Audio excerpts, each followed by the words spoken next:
रेखा के बालों में बचपन से ही बहुत जुएं थीं। इसका कारण था कई कई दिनों तक सर को न धोना। रेखा के बालों में जुएं होने के कारण कोई भी बच्चा उसके साथ नहीं खेलता था। प्रिया, क्या तुम मेरे साथ मेरी गुड़िया से खेलोगी? ये गुड़िया मेरे पापा खास मेरे लिए मुंबई से लाए हैं। और तो और एक बड़ा सा टेडी बियर भी लेकर आए हैं। तुम मेरे साथ मेरे घर चलो, हम दोनों साथ मिलकर खूब खेलेंगे। ये रेखा तो मुझे अपने साथ खेलने को कह रही है, लेकिन इसके बालों में तो जुएं हैं। मम्मी ने इसके साथ खेलने से मना किया है। अब मैं रेखा को कैसे मना करूं? क्या हुआ प्रिया? तुम खड़ी खड़ी क्या सोच रही हो? चलो ना, हम दोनों साथ में खेलते हैं। नहीं रेखा, मैं तुम्हारे साथ आज नहीं खेल सकती। वो क्या है ना कि आज मुझे मेरी मम्मी ने जल्दी से घर बुलाया है। आज मेरी मम्मी घर पर साफ सफाई का काम कर रही है, इसीलिए मैं आज उनकी मदद करना चाहती हूँ। हम दोनों किसी और दिन खेलेंगे। प्रिया बहाना बनाकर वहां से चली जाती है। रेखा के साथ हमेशा ऐसा ही होता था। उसके बालों में जुएं होने के कारण कोई भी बच्चा उसके आसपास भी नहीं भटकना चाहता था। और जब रेखा बड़ी हुई तो भी वो बिल्कुल नहीं बदली। अभी भी वो अपने सर को साफ नहीं रखा करती थी, जिस वजह से अभी भी उसका सर जुओं से भरा हुआ था। कॉलेज में भी सब उससे दूर दूर रहते थे। प्रियंका, जरा अपना हेयर ब्रश तो देना। मैं अपना ब्रश लाना भूल गई। नहीं, मैं तो नहीं देने वाली अपना हेयर ब्रश। तेरे बालों में तो बहुत जुएं हैं। तेरे बालों के जुएं मेरे भी सर पे आ जाएंगे। इतना कहकर प्रियंका वहां से चली जाती है। जुए होने के कारण कॉलेज की सभी लड़कियां रेखा से नफरत करती थीं, लेकिन मजाल है कि वो अपना सर कभी साफ कर ले। रेखा, क्या तूने सर धोकर मेरा टॉवल बालकनी में डाला था? हाँ माँ, वो मेरे बालों में बहुत खुजली हो रही थी, इसलिए मैंने अपना सर धो लिया। मैंने तुझसे कितनी बार कहा है कि मेरा टॉवल इस्तेमाल मत किया कर। मेरा पूरा टॉवल तो तूने जुओं से भर दिया है। पूरे टॉवल का तो सत्यानाश कर दिया तूने। तेरी वजह से तो मेरे भी बालों में जुएं हो जाएंगी। पता नहीं तेरा क्या होगा। मैंने तुझसे कितनी बार कहा है कि अपना बाल साफ करवाया कर। आप भी ना माँ, सुबह सुबह शुरू हो जाती हो। अब जंगल है तो इसमें जानवर तो रहेंगे ही ना। दोनों माँ बेटी बात कर ही रहे होते हैं, तभी रेखा की दादी भी आ जाती हैं। जितनी जल्दी हो सके रेखा के बालों से जुएं खत्म करनी होंगी, क्योंकि बड़े बुजुर्ग कहते हैं जिस लड़की की शादी के समय जुएं रहती हैं तो जुएं भी उसके साथ साथ ब्याह जाती हैं। फिर उन जुओं को साफ करना बहुत मुश्किल हो जाता है। आप भी ना दादी, कैसी बातें कर रही हो? ऐसा कुछ नहीं होता। आप बेकार में ही मुझे इतना डरा रही हो। रेखा की दादी चाहती थी कि अब वो अपने सर पर ध्यान दे और अपने सर से जुओं को साफ करवा ले, लेकिन रेखा कहाँ मानने वाली थी। उसने एक कान से सुनकर दूसरे से निकाल दिया। कुछ महीने ऐसे ही बीत जाते हैं और एक रोज रेखा के लिए एक बड़े घर के लड़के का रिश्ता आता है। माँ को लड़का रेखा के लिए पसंद आ जाता है और दोनों का रिश्ता पक्का हो जाता है। शादी पक्की होने के बाद रमेश और रेखा दोनों एक रेस्टोरेंट में मिलते हैं। अरे रेखा, तुम्हें क्या हो गया? तुम इस तरह से अपने सर में खुजली क्यों कर रही हो? कुछ नहीं रमेश जी, वो तो बस ऐसे ही। बोलो रेखा, तुम क्या खाओगी? मैं तुम्हारे लिए क्या ऑर्डर कर दूं? आपका जो भी मन करे। रमेश रेखा के लिए पिज्जा ऑर्डर करवाता है। दूसरी ओर रेखा के सर में जोरों से खुजली हो रही होती है। रेखा के जुए पिज्जा में गिर जाते हैं। रमेश की नजर जुओं पर पड़ जाती है। हे भगवान, ये कैसा पिज्जा है? इसमें तो कीड़े घूम रहे हैं। चलो रेखा, इस रेस्टोरेंट की सर्विसिंग बिल्कुल भी अच्छी नहीं है। चलो, मैं तुम्हें किसी और अच्छे जगह लेकर चलता हूँ। दोनों एक पार्क में चले जाते हैं। दोनों एकदम पास पास बैठे हुए थे। तभी रेखा अपना सर खुजलाने लगती है। उफ, मेरे सर में तो बहुत जोरों से खुजली हो रही है। रमेश जी के सामने तो मैं ठीक से खुजला भी नहीं पा रही। तभी रमेश की नजर रेखा के बालों में जाती है। उसने रेखा का जुओं से भरा सर देख लिया था। हे भगवान, ये सब क्या है रेखा? तुम्हारा सर तो जुओं से भरा पड़ा है।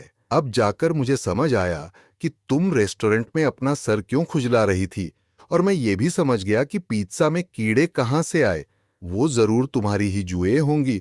रेस्टोरेंट वालों की इसमें कोई गलती नहीं थी। छी यार, मैंने तो तुम्हें बहुत अच्छी लड़की समझा था, लेकिन तुम तो जुओं से भरी हुई निकली। तुम्हारे जुओं से भरे हुए सर को देखकर मुझे भी खुजली होने लगी। मुझे ये रिश्ता मंजूर नहीं। मैं अभी घर जाकर अपने घर वालों को इस शादी के लिए मना कर दूंगा। रमेश जी, आप मुझे गलत समझ रहे हैं। वो तो बस मेरे बालों में थोड़ी सी ही जुएं हैं, मैं इन्हें निकाल लूंगी। आप प्लीज मुझसे शादी मत तोड़िए। पहले तुम अपना सर खुजलाना बंद करो। जब से आई हो सर ही खुजाती जा रही हो। रमेश गुस्से से वहां से चला जाता है और रमेश यह रिश्ता तोड़ देता है। मैंने तुझसे पहले ही कहा था ना रेखा कि ये जुओं का कुछ कर, लेकिन तूने तो मेरी बात ही नहीं मानी। तुझे दादी ने भी कितना समझाने की कोशिश की। अब बस भी करो माँ। क्या सिर्फ दुनिया में मेरे ही जुए हैं? अरे आसपास की लड़कियों की भी तो जुए हैं। उनकी तो शादी हो गई। आप तो मुझे बेकार में ही इतना सुना रही हो। वैसे भी वो रमेश मुझे बिल्कुल पसंद नहीं था। एक नंबर का खड़ूस इंसान था। अच्छा हुआ हमारा रिश्ता टूट गया। मेरी तो जिंदगी बर्बाद होने से बच गई। इतना कुछ होने के बाद भी रेखा किसी की नहीं सुनती। वो अपने जुओं से भरे सर को साफ नहीं करवाती। कुछ महीने ऐसे ही बीत जाते हैं और रेखा की शादी इस बार नीरज नाम के लड़के से फिक्स हो जाती है। शादी वाले दिन भी रेखा स्टेज पर अपने सर को खुजलाती रहती है। अरे रेखा, क्या हुआ? तुम ऐसे जोर जोर से अपने सर में खुजली क्यों कर रही हो? कुछ नहीं नीरज जी, वो बस मेरे हेयर स्टाइल में पिन लगी हुई है ना, इसीलिए मेरे बालों में चुभ रही है। इस लड़की को मैंने कितनी बार कहा था कि जुए सर से साफ करवा ले। अब ससुराल में किस किस से छुपाती फिरेगी। एक न एक दिन तो सबको पता चल ही जाएगा। शादी के बाद रेखा अपने ससुराल चली जाती है। रेखा जुए छुपाने के लिए हमेशा अपना सर ढककर रखती थी। रेखा बहू, तुम सच में बहुत संस्कारी हो। हमेशा तुम अपना सर पल्ले से ढक कर रखती हो। लेकिन बेटा, इसकी कोई जरूरत नहीं। मैं बहुत खुले विचारों वाली हूँ। तुम जैसे चाहो वैसे रह सकती हो।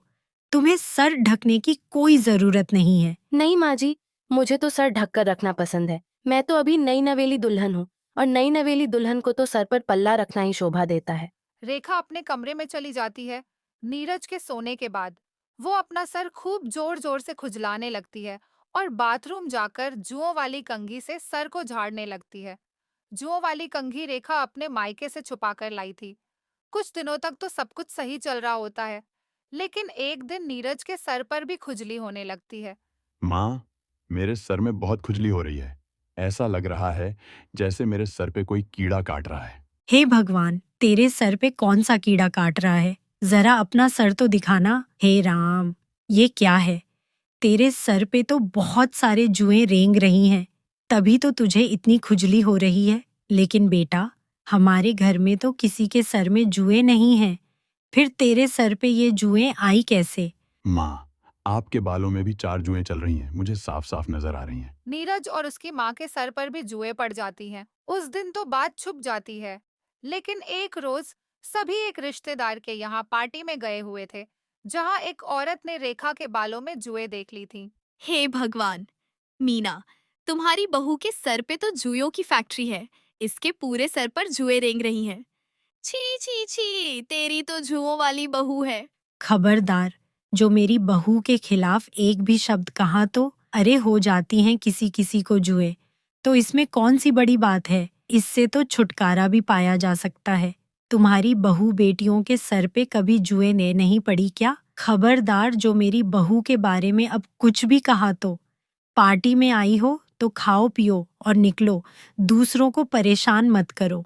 माँ जी कितनी अच्छी हैं। माँ जी तो मुझे ही सपोर्ट कर रही हैं। कहीं ना कहीं गलती तो मेरी ही है। अगर मैंने शुरू से अपने बालों पर ध्यान दिया होता, सर को साफ रखा होता, तो कभी ऐसी नौबत ही नहीं आती। मेरी ही वजह से माँ जी को इतना अपमान झेलना पड़ रहा है। लेकिन अब बस बहुत हुआ। अब मैं अपने सर के जुए खत्म करके रहूंगी। अगले ही दिन रेखा एक अच्छे से स्किन के डॉक्टर से मिली, जिन्होंने खाने और बालों में लगाने के लिए दवाइयां लिखी। रेखा ने अब अपना ट्रीटमेंट करवाना शुरू कर दिया था। नियमित इलाज से धीरे धीरे रेखा के सर में जुएं कम होती हैं और एक दिन ऐसा आया कि अब उसके सर पर एक भी जुएं नहीं थी। उसका सर जुओं से साफ हो चुका था। Thank you so much doctor. आज आपके कारण मुझे मेरे सर में जुओं से छुटकारा मिल गया। मैं बचपन से ही इनसे बहुत परेशान थी।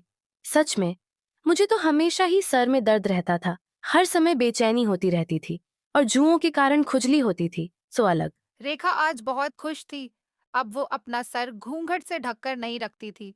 वो सम्मान से अपने साफ और सुंदर बाल खोलकर बेझिझक घूम सकती थी। यह देखकर रेखा की सास और पति दोनों बहुत खुश हुए।